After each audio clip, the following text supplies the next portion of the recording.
Bharatiya Janata party Delhi में systematic तरीके से आइडेंटिफाई कर रही है कि कहाँ पे आम आदमी पार्टी के वोटर्स हैं, इसका वोट यहाँ से काट दिया जाए। What is the exact way of knowing that these voters were in fact Aam Aadmi Party voters?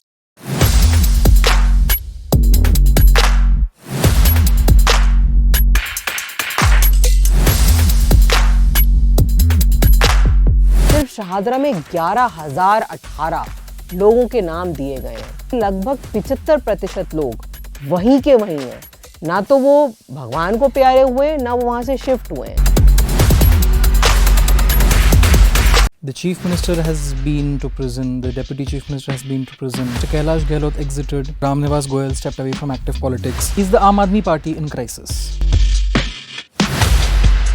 हमारा कोई कैंडिडेट था, उसने up to the mark perform नहीं किया। पार्टी वहाँ कैंडिडेट्स बदल रही है। पार्टी और अरविंद केजरीवाल के लिए लोगों के मन में कितना प्यार है। पर फिर लोकसभा में क्यों नहीं दिखा उसका असर?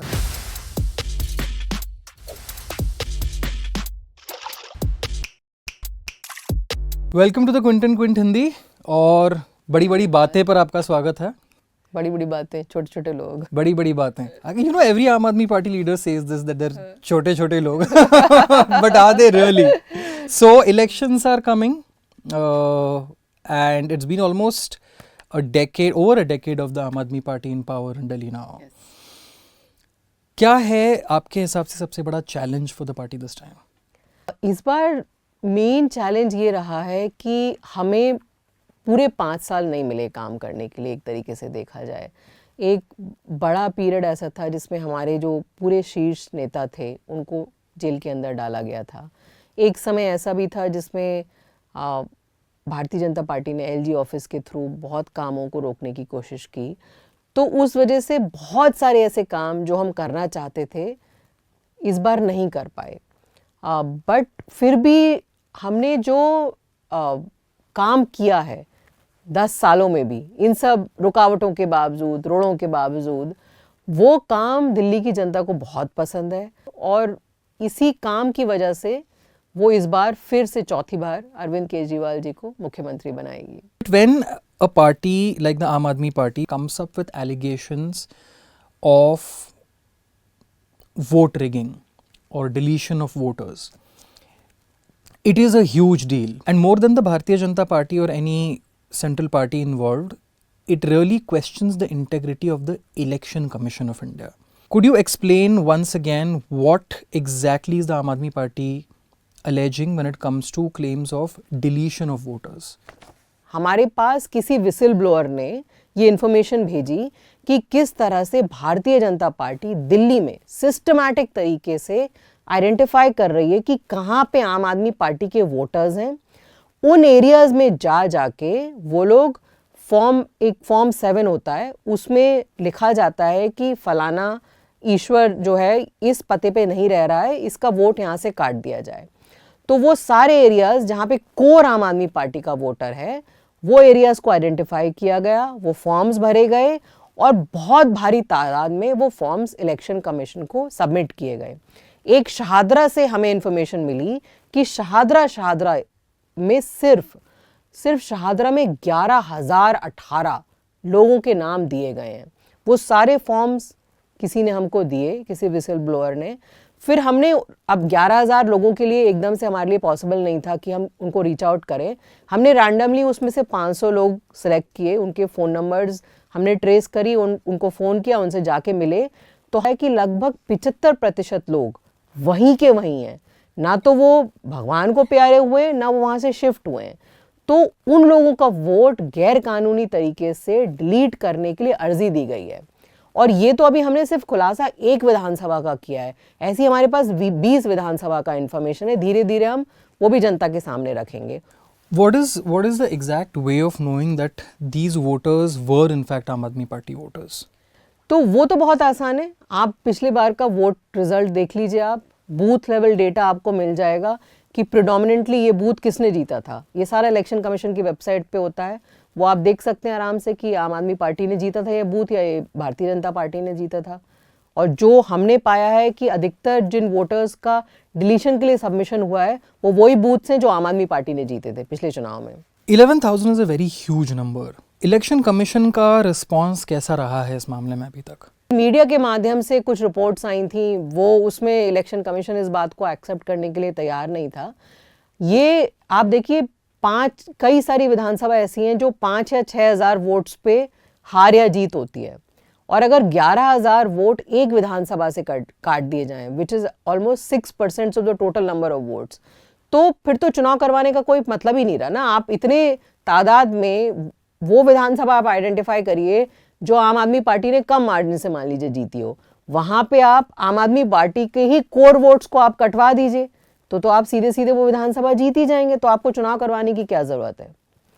और ये आप ये देखिए ना कि ये सारा प्रोसेस जो है, लोग एक समरी रिवीजन होता है इलेक्टोरल रोल्स का।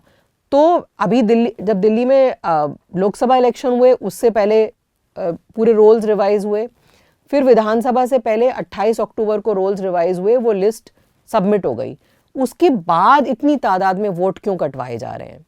जो रूल होता है इलेक्शन कमीशन का, रूल ये है कि अगर 0.2% से ज़्यादा वोट इलेक्शन ईयर में डिलीशन के लिए दिए जा रहे हैं, 0.2% से ज़्यादा, तो ये एक्स्ट्रा ऑर्डिनरी इवेंट मानी जाती है। उसके लिए खुद जो सीईओ होता है इलेक्शन कमीशन का, उसको परमिशन देनी पड़ती है। तो मतलब ये बहुत एक्स्ट्रा ऑर्डिनरी इवेंट को अंजाम देने की कोशिश की जा रही है भारतीय जनता पार्टी के द्वारा। बिफोर द आम Aadmi party came out with the allegations, क्या इलेक्शन कमीशन को रीच आउट किया गया था for any kind of explanation on this? अभी तो ये देखिए क्या है कि ये वोट्स को डिलीट करने की अर्जी दी गई है, उसके बाद पूरा प्रोसेस फॉलो किया जाना चाहिए कि इलेक्शन कमीशन के जो बूथ लेवल जो BLOs होते हैं, उनको उस एरिया में जाके आइडेंटिफाई करना चाहिए कि ये एक्चुअली वहाँ से शिफ्ट हुआ है कि नहीं हुआ है, कि इलेक्शन कमीशन उस प्रोसेस को सही से फॉलो करे और इन एरियाज को और इन लोगों को आइडेंटिफाई करे, एक एक को, 11,000 को, कि वो वहाँ पे रह रहा है कि नहीं रह रहा है। उसके बाद ही उसका डिलीशन का कोई वो फाइनल निर्णय होना चाहिए। Like we spoke about the AAP's journey, lot has happened in the past 10 years. The chief minister has been to prison, the deputy chief minister has been to prison. There have been controversies with Mr. Naresh Balyan, Mr. Amanatullah Khan. Lot has happened, right? Coupled with the whatever anti-incumbency that might have crept in, do you still think Aam Aadmi Party will be able to perform the way it did in the previous 2 to 3 elections? मैं तो कहूँगी pro incumbency है। लोगों को पता है कि इतना बढ़िया काम हुआ है और they want this work to continue happening, and यही काम देख के सिर्फ देखिए, दिल्ली में जो वोटर है वो बहुत ही क्लियर है कि कौन हमारा काम करके देता है, हम उसको वोट देंगे। और जहाँ तक एंटी इनकम्बेंसी की बात है, पार्टी बिल्कुल सीट बाय सीट एनालिसिस कर रही है। कहीं भी अगर पार्टी को ऐसा लग रहा है कि हमारा कोई कैंडिडेट था, उसने up to the mark perform नहीं किया, पार्टी वहाँ कैंडिडेट्स बदल रही है। सीट बाय सीट एनालिसिस हो रहा है और उस हिसाब से कैंडिडेट्स डिसाइड किए जा रहे हैं। क्या इसी एनालिसिस की बदौलत candidates are turncoats from other parties that have been declared so far? तो ईश्वर, हर पार्टी में अच्छे लोग होते हैं, और ये जो 6 कैंडिडेट्स की जिनकी आप बात कर रहे हैं, ये अपने एरिया में स्ट्रॉन्ग कैंडिडेट्स थे। They were all impressed with the policies and the work of Arvind Kejriwal and Aam Aadmi Party. They had been wanting to join the party for a long time, and when we did a survey and we found that our own candidates were not up to the mark, and they were good candidates from other parties who were also interested in joining the party, that's how they were nominated from those places. So it was a combination of both. It was a combination of finding good people and also a combination of the feedback of our own people being not so good. Mr. Kailash Gehlot exited. Mr. Ramnivas Goyal stepped away from active politics. Earlier last week, Mr. Dilip Pandey said that he will not be contesting from his seat. Is the Aam Aadmi Party in crisis right now? Aam Aadmi Party is not in crisis at all. मतलब आप ये देखिए कि रामनिवास जी जो हैं, he is 75 plus I think. तो वो अब रिटायर होके he wanted to continue to serve the party, but he didn't want to be in active politics. That's the reason he stepped away. Kailash ji के ऊपर बहुत प्रेशर था पिछले 7-8 महीने से। ईडी, सीबीआई, बहुत ज़्यादा उनके ऊपर प्रेशर था। अब हर कोई तो अरविंद केजरीवाल, मनीष सिसोदिया, संजय सिंह की तरह नहीं हो सकता कि कितना भी प्रेशर हो आप मुझे जेल में डालो, प्रताड़ित करो, इंसुलिन मत दो, but we will not leave. Some people succumb to the pressure, and I think somewhere Kailash Galoti succumbed to that pressure and he left and joined Bharatiya Janata Party. Our best wishes are with them. Was the party expecting his exit? Party was aware that he's under a lot of pressure from the investigative agencies. That is purely the reason. That is purely the reason. But in his, in his resignation letter, he cited a lot of, reasons. Also mentioned the term Sheesh Mahal being popularly used by the BJP. But despite all of that, you are confident that the party is not undergoing any crisis right now. Party, आप देखिए party की strength कहाँ से आती है? Party की strength आती है हमारे जो वोटर्स हैं उनसे। और मीडिया में कुछ भी नैरेटिव आप बनाते रहिए कि पार्टी क्राइसिस में है, शीश में है, जो आप चाहें वो आप मीडिया में नैरेटिव बनाते रहिए, क्योंकि आपको पता है कि किस तरह से मीडिया सिर्फ एक ही नैरेटिव को सेल करने की कोशिश करता है। लेकिन आप ग्राउंड पे जाके लोगों से बात करिए जब, तो आपको बिल्कुल क्लैरिटी आ जाएगी कि पार्टी और अरविंद केजरीवाल के लिए लोगों के मन में कितना प्यार है। पर फिर लोकसभा में क्यों नहीं देखा उसका असर? Like, I have to ask this because everybody had expected that the chief minister of the national capital was imprisoned months before the Lok Sabha elections. Even during the Lok Sabha elections, he was out on bail. He was allowed to campaign by the court. What is the Aam Aadmi Party's assessment of why that sentiment for Mr. Kejriwal, coupled with all the work that you are saying, did not translate to votes in the Lok Sabha? तो ईश्वर, उसका एक ही जवाब है कि कहीं ना कहीं एक तो जो वोटर्स हैं उनको ये लगा कि आम आदमी पार्टी अभी एक नेशनल लेवल पे आम आदमी पार्टी का फुटप्रिंट इतना बड़ा नहीं है, और उनको लगा कि नेशनल पॉलिटिक्स के लिए अभी भी उनको दूसरी पार्टी में ज़्यादा विश्वास था। लेकिन दिल्ली की पॉलिटिक्स में उनको पता है कि आम आदमी पार्टी का कोई मुकाबला नहीं है। वो इस वजह से क्योंकि उन्होंने देखा है कि दिल्ली में जो काम हुए हैं, पंजाब में जो अब काम हो रहे हैं। One of the reasons that is cited, for all these elections also are several popular schemes of the respective state governments that played a major role. For example, in Maharashtra, schemes like free bus rides for women, the Ladki Bahin Yojana. In Madhya Pradesh also, the Ladli Behna Yojana. With direct cash transfer schemes, we have seen a trend, state after state, be it Jharkhand, West Bengal. In Delhi also, there was a direct cash transfer scheme pitched for women, Mahila Samman Yojana, by Atishi ji, who's now the chief minister, and she was the finance minister. She had presented it. Where is this scheme stuck right now? तो ये जो scheme है, we formulated all the documents. The finance department is looking at where the finances will come from, and as soon as that file is cleared, it goes to the LG office, and then the scheme will be in place. But as a woman, do you think these schemes really boost electorally the party?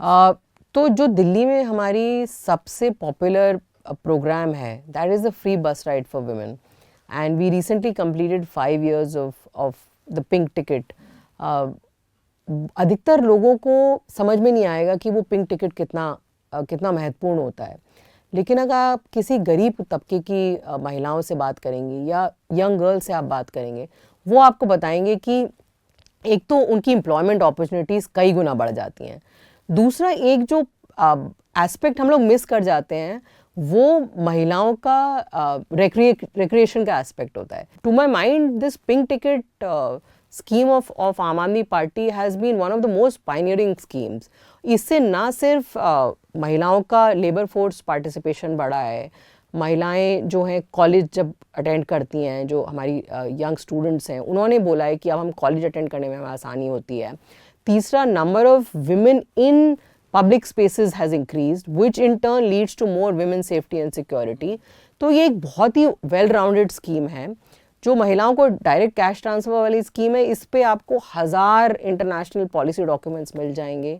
कई देशों में ये पहले try करा जा चुका है कि अगर आप महिलाओं के हाथ में सीधे सीधे पैसा देते हैं, वो हमेशा एक प्रोडक्टिव यूज़ की तरफ जाता है, वो फैमिली की हाउस होल्ड इनकम को बूस्ट करता है. It will not be used for buying alcohol और बाइंग ड्रग्स और anything like that. So it always, in terms of productivity, any economist will tell you, when you give money directly into the hands of women, it always leads to more productivity, it leads to better development of the family, and then the better development of the state, GDP, of the economy of the country, all of that. Thank you so much for joining us on the Quint and Quint Hindi, और मुझसे बड़ी बड़ी बातें पर जुड़ने के लिए बहुत बहुत धन्यवाद. I had a lot of fun. Thank you. Thank you.